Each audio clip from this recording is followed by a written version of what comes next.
Ils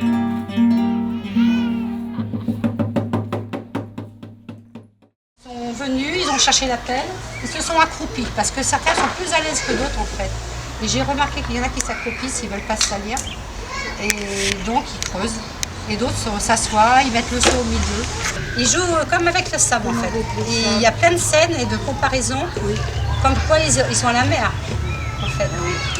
D'ailleurs, ils parlent de château de sable à la base. Bon, certains parlent de château de terre, les plus grands. Il se passerait quelque chose de particulier lorsque les enfants sont en contact avec la terre.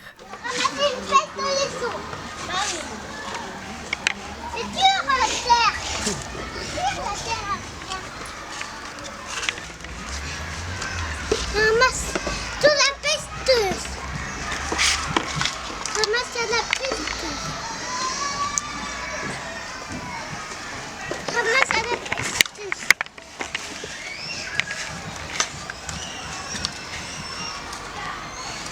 On rose toute la terre.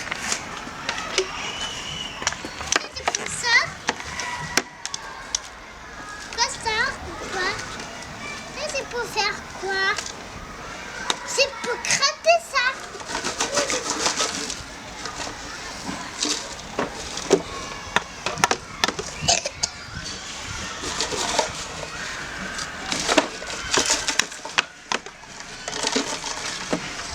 Comme ça, on peut ramener.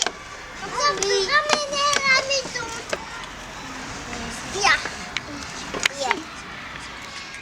Est-ce le contact avec cet élément qui porte ce petit garçon à parler de façon si affirmée? Il domine la situation avec jouissance et la partage avec les autres. Ces derniers, dans une concentration joyeuse et détendue, transvasent, grattent, tapent avec aisance. La découverte de la fonction d'un nouvel outil que l'enfant nomme avec joie permet une autre expérience qui là aussi donne de l'assurance.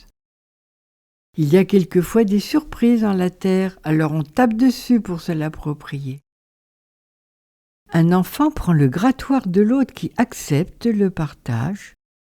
La manipulation de la terre aurait-elle le pouvoir d'apaiser?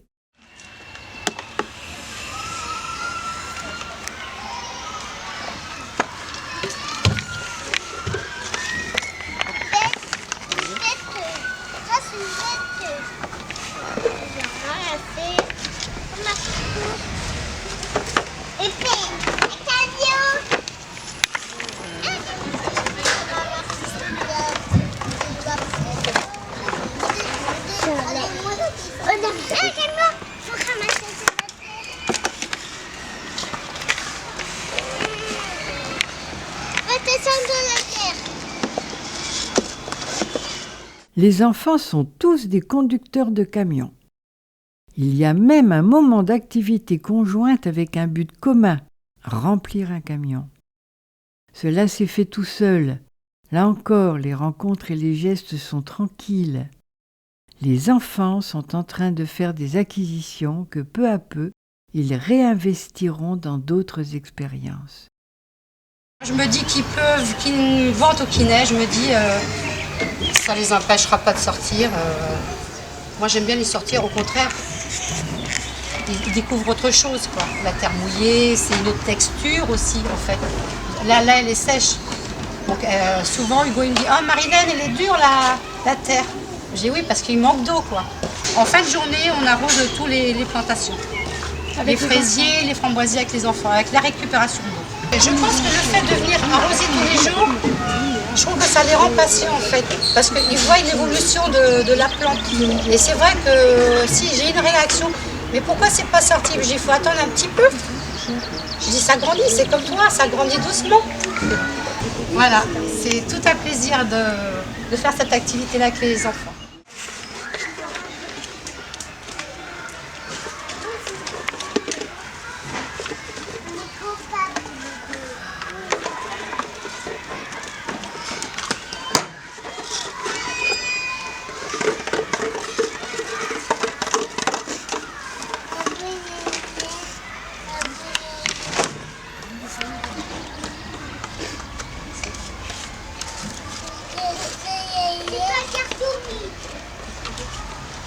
Ça, on a fait ça, c'est pour ça.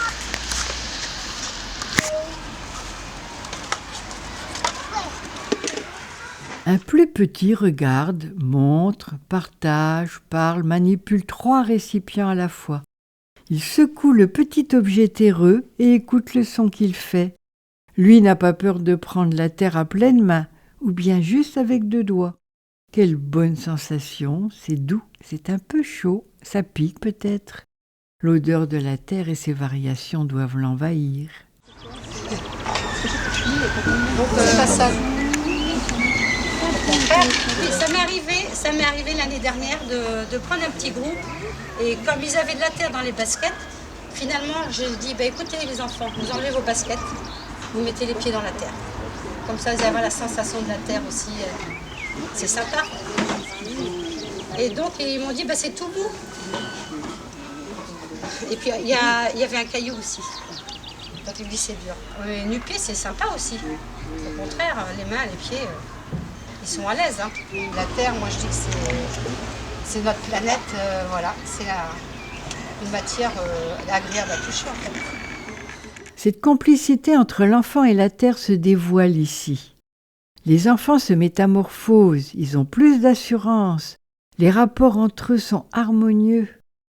Prendre soin de la terre apprend à vivre. Ne serait-ce pas la terre qui nous cultive ?